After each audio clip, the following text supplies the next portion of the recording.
प्रभु का धन्यवाद हो आज के सुंदर दिन के लिए। प्रभु ने हम सबों को देखने का मौका दिया, इसके लिए हम प्रभु को धन्यवाद देते हैं। मैं पास्टर गब्रियल मरंडी आपके सामने नए मैसेज के साथ उपस्थित हूँ। आज का मैसेज है परमेश्वर की भलाई। इसके विषय पर हम लोग देखेंगे। हम लोग पहला वचन देखेंगे, व्यवस्था विवरण 8 का 3 पद। उसमें लिखा है, उसने मुझको नम्र बनाया और भूखा होने भी दिया। फिर वह मन्ना जिससे ना तू और ना तेरे पुरखा ही जानते थे, वही तुझको खिलाया, इसलिए कि वह सिखाए कि मनुष्य केवल रोटी ही से जीवित नहीं रहता, परंतु जो जो वचन यहोवा के मुख से निकलते हैं उन्हीं से वह जीवित रहता है। प्रभु का धन्यवाद हो। यहाँ पर लिखा है, परमेश्वर के वचन में लिखा है, उसने तुझको नम्र बनाया। परमेश्वर की भलाई यहाँ पर दिखाई देता है। हम नम्र नहीं थे, हम क्रोधी थे, हम ईर्ष्या द्वेष करने वाले थे, लेकिन प्रभु ने हमको नम्र बनाया। और लिखा है, भूखा होने भी दिया और हमारे अंदर भूख को बढ़ाया। और इस तरह से आगे लिखा है, फिर मन्ना जिसे ना तू जानता था और ना तेरे पुरखा ही जानते थे। जो मन्ना हम सोच नहीं सकते थे हमारे भूख के लिए, वो मन्ना हमको दिया। और मन्ना के विषय में हम ना जानते थे और ना हमारे पुरखा ही जानते थे। फिर वह मन्ना हमको खिलाया, इसलिए कि वह सिखाए कि मनुष्य केवल रोटी ही से जीवित नहीं रह सकता, परंतु यहोवा के मुख से निकला हुआ हर एक वचन से मनुष्य जीवित रह सकता है। इसके विषय पर सिखाने के लिए यहाँ पर परमेश्वर हम पर भलाई किया है। प्रभु का धन्यवाद हो। परमेश्वर की भलाई हमारे जीवन में हम देखते हैं, क्योंकि परमेश्वर ने ऐसी भलाई किया कि हम क्रोधी थे तो हमको नम्र बनाया। हम भूखे नहीं थे, लेकिन हमारे पेट में भूख को बढ़ाया, और भूख बढ़ने के बाद हमको मन्ना खिलाया। उस मन्ना के विषय पर हम नहीं जानते थे और न हमारे पुरखा ही जानते थे।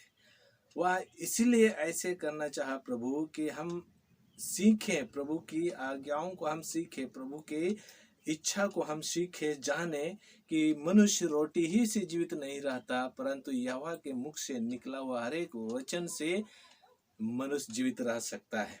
प्रभु का धन्यवाद हो। और हम लोग आगे देखेंगे भजन संहिता 130 का 4 पद में। वहां पर लिखा है, परंतु तू क्षमा करने वाला है जिससे तेरा भय माना जाए। हमारा प्रभु परमेश्वर क्षमा करने वाला है, हर एक पापों से अपराधों से क्षमा करने वाला है, और इस तरह से उसका लेखा नहीं लेगा एक बार क्षमा होने के बाद।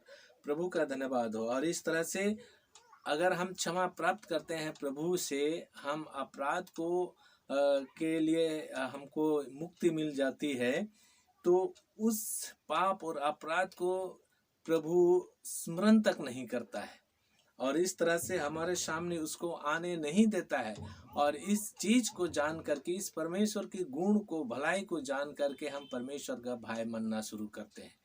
क्योंकि दोबारा अगर हम पाप करते हैं, अपराध करते हैं, तो परमेश्वर हमारे जीवन में आशीष को ले लेगा और इस तरह से हमें आशीष से वंचित करेगा। यही सोच करके हम भय खाते हैं परमेश्वर का, कि कहीं हम गलत काम करें तो फिर परमेश्वर हमसे रूठ जाएगा, हमसे दूर चला जाएगा, और इस तरह से हमारे जीवन में वो वीरान आ जाएगा, और इस तरह से हम कहीं के नहीं रहेंगे।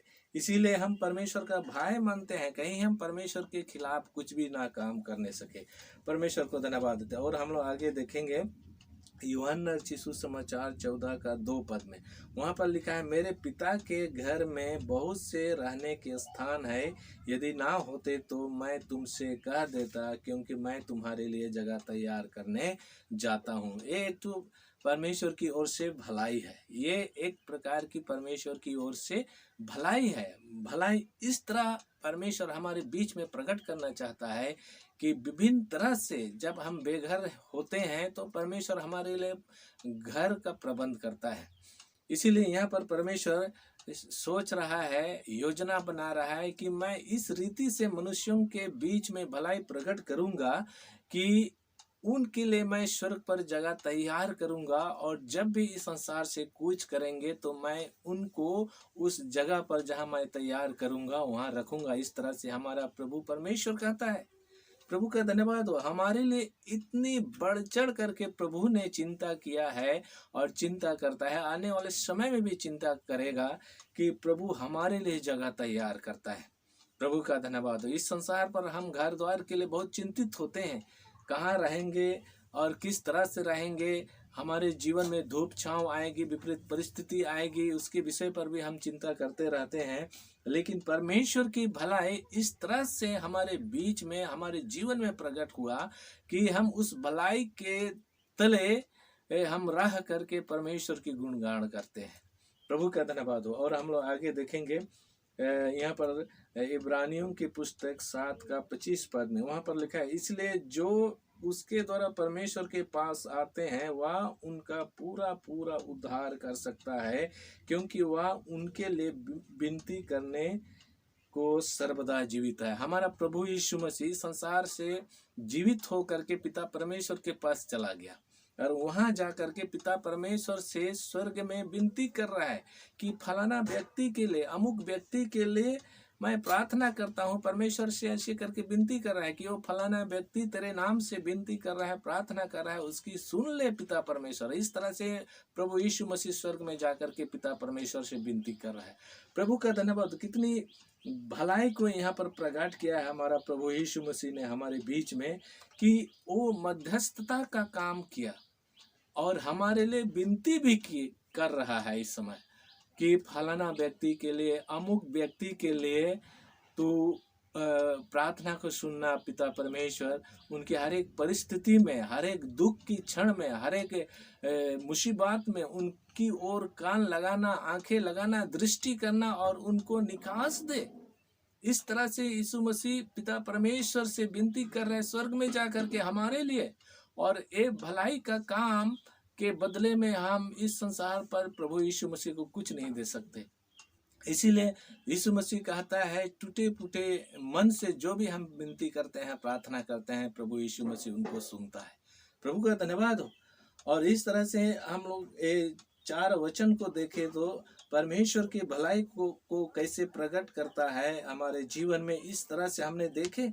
हम नम्र हमको बनाया, हम क्रोधी थे, हम झगड़ालू थे, ईर्ष्या थे और इस तरह से विभिन्न प्रकार की योजनाएं बनाते थे, लेकिन परमेश्वर ने हमको नम्र बनाया और इस तरह से भूखा रखा, और भूखा रखने के बाद हमको ऐसे ही नहीं छोड़ा, बल्कि हमको खिलाने के लिए मन्ना का तैयार किया, जो हम भी नहीं जानते थे और हमारे पुरखा भी नहीं जानते थे। उस मन्ना का प्रबंध किया हमारा पिता परमेश्वर ने और हमको खिलाया। प्रभु का धन्यवाद हो। और इस तरह से खिला करके हमको हर एक पापों से, अपराधों से छुटकारा दिया, हमको तंदुरुस्त किया और शरीर भी हमारे पापों से, अपराधों से छुटकारा किया और शरीर को भी तंदुरुस्त रखा। प्रभु का धन्यवाद हो। हमारा परमेश्वर कितनी भलाई परमेश्वर है, जो हमारे जीवन में भलाई ही भलाई करता है। चाहे मनुष्य उनसे दूर चला जाए, चाहे मनुष्य परमेश्वर के खिलाफ काम करे, चाहे मनुष्य परमेश्वर के विपरीत चले जाए, तो भी परमेश्वर उनको नहीं छोड़ता, क्योंकि परमेश्वर जानता है कभी भी मृत्यु के समय तक मैं उनकी भलाई करता रहूंगा। और इस तरह से जब कभी भी वो उसका समय आए और मुझे याद करे, मेरे नाम को पुकारे, और मैं उनकी सुनूंगा और उनकी हर एक विपत्ति से, हर एक मुसीबत से मैं उनको छुड़ाऊंगा। इस तरह से योजना बना करके पिता परमेश्वर मृत्यु तक, मनुष्यों की मृत्यु तक इंतजार करता है कि कब मेरा नाम ले और मैं उनको चंगा करूंगा, कब मेरा नाम ले और मैं उनका उद्धार करूंगा। प्रभु का धन्यवाद हो, क्योंकि पिता परमेश्वर हमारे उद्धार करने के लिए आपने एक लौते पुत्र को इस संसार पर भेजा। प्रभु का धन्यवाद हो, क्योंकि इसलिए उसके द्वारा परमेश्वर के पास आते हैं कि वह उनका पूरा पूरा उद्धार कर सके। परमेश्वर के पास हम इसीलिए आते हैं कि हमारा पूरा पूरा उद्धार हो। परमेश्वर को धन्यवाद देते हैं, हमारा पूरा पूरा उद्धार हो, इसीलिए हम परमेश्वर के पास आते हैं।